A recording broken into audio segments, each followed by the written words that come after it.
And then this like really loud voice in my head was like, your mum's gonna read this. and I was like, that's not helpful. I had to like close my laptop. I was like, It was awful. William Rayfet Hunter is a British-Jamaican writer from the northwest of England.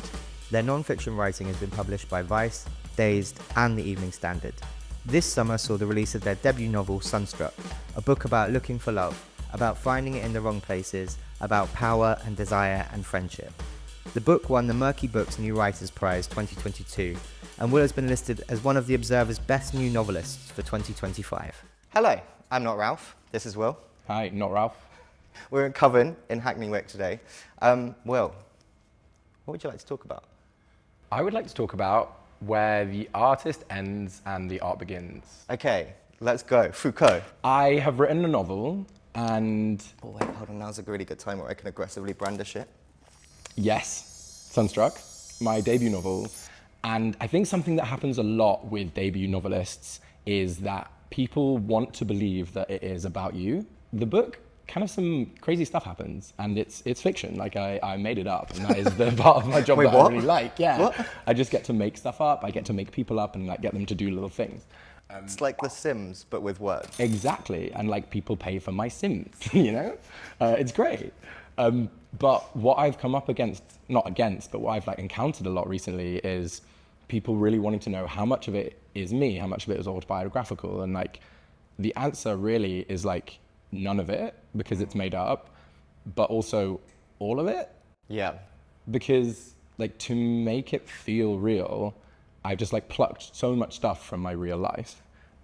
Whether it's like the emotion around a certain situation that then I figure out like works within this moment in a story, or whether it's like an actual sexual experience that I had that I've then just like lifted and like made happen to this other character, which may or may not happen in the book. You'll have to read it to find out and then text me about it later. Sometimes I will go to write something and I'll be like, oh, that skirt's too near the truth and I've not got there in therapy yet. We're not very good at understanding when art is being created, when it's actually performed, I guess, by the individual, isn't it? Because that's what books are. You're performing someone else's words to yourself in your head. Yes, totally. We're not very good at being able to understand and split and think of that symbiosis. Yeah. How does that come into the very like raw, integral parts of the book? In things like class and race. It's the story, and I just wanted to tell this story because the characters were kind of like really loud in my head, and they like wanted to be like on the page in this kind of like quite woo-woo way. I was like, oh, this person won't stop talking to me like inside my head. And then like as I was writing it, I was like, oh, these themes are really important. Like this is what it's about. Fundamentally, I don't want it to be like preachy. I don't want it to be like a lecture. Like it's just like my observations of like systems of oppression and how they are interlinked is really important to like the central tension of the story. There's like a love story that transcends class and race and like crosses those boundaries. And those things are really important into how those characters interact.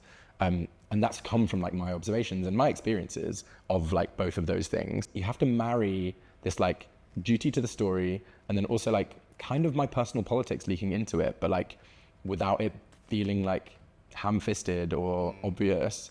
And I think just staying like on the story is actually what makes that happen, because then you're like, write the truth as you see it or as you feel it or you experience it, and there will be someone somewhere who reads that and thinks, oh, I feel seen by that. I'm not alone in that emotion.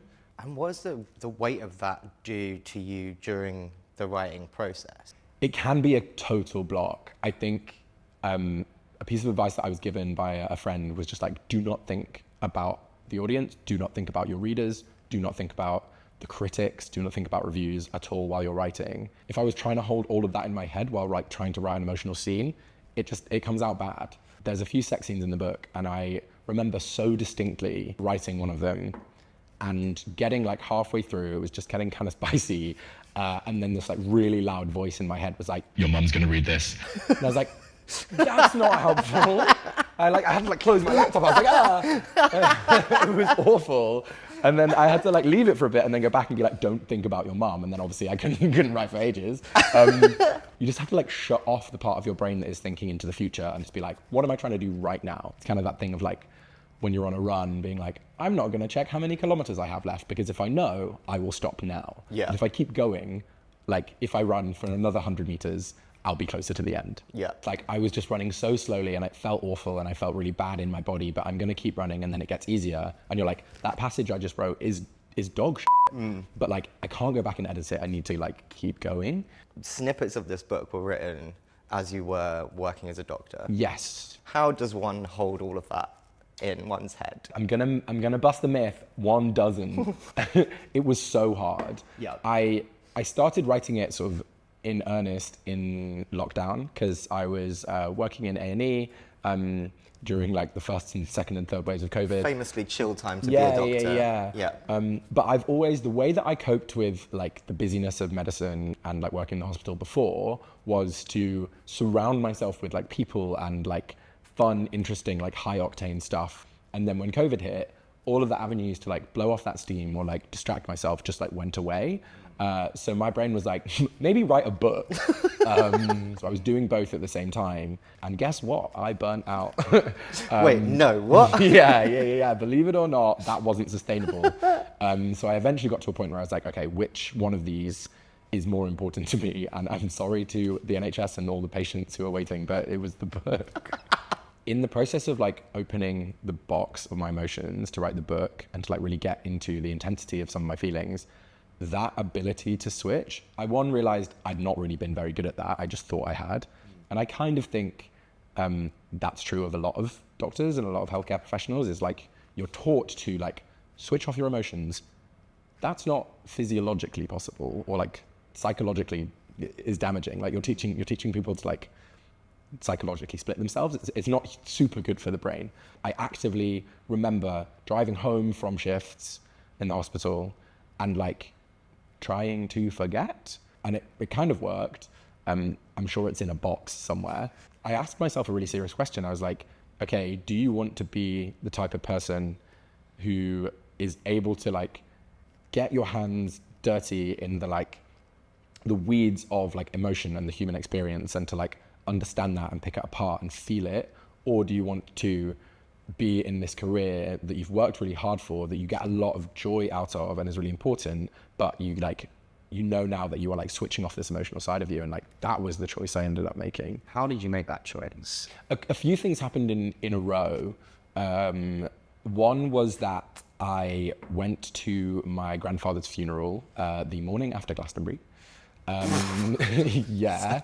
I don't mean to laugh, and this is not even the first time I've laughed at someone's family bereavement on camera. It was really funny. I got to the funeral, and then obviously the weekend and like his death caught up with me, and I was like absolutely bereft. And then my parents took me home, and I was sat and I was thinking about work, and I'd had a few shifts and they'd really stressed me out, and I had one coming up in a few days, and I was thinking about it, and I just suddenly had this like moment of clarity where I was like, if I want to do that shift, I have to shut down this grief now, because like I can't go into the hospital feeling this because I won't be able to do the job. And I just suddenly had this moment of clarity where I was like, I don't want to not feel this. And that like shifted my perception of what I was doing. And I was like, oh, maybe I can't do not this shift. Maybe I can't do the job if I want to be able to access all that feeling.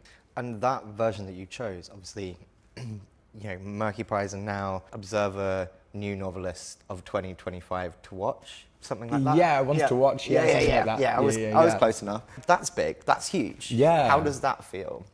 With a novel like this that isn't autobiographical. Yeah, but it's deeply personal. Yeah. As soon as someone had read it, especially like a stranger, and they were like, "This is really good. This is like makes me feel this like this way," or they would like talk to me about the characters as if they were real people.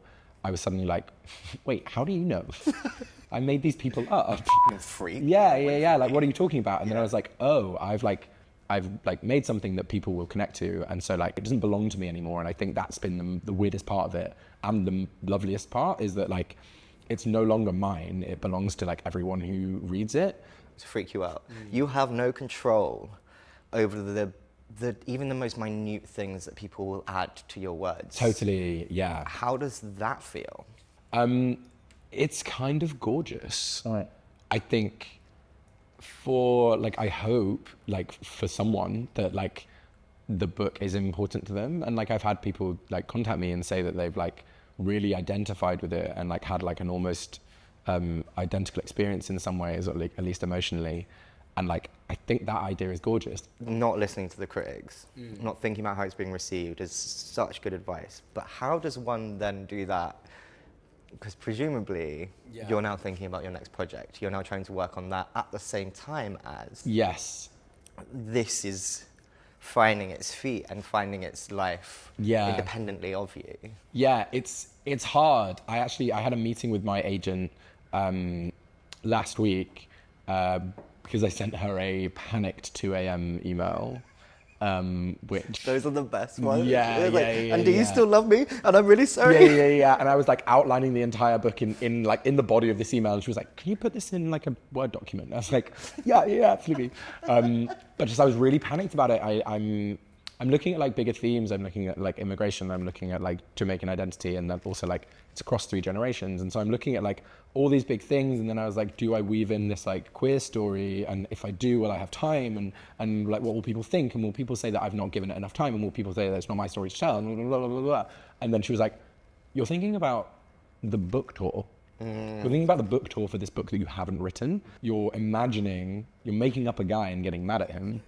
And like, that's not gonna help you. I also have that picture of Charlie XCX wearing the "They Don't Build Statues of Critics" printed out on, like, stuck above my desk. And I just like glance at it sometimes. I really genuinely at one point considered getting it as a tattoo.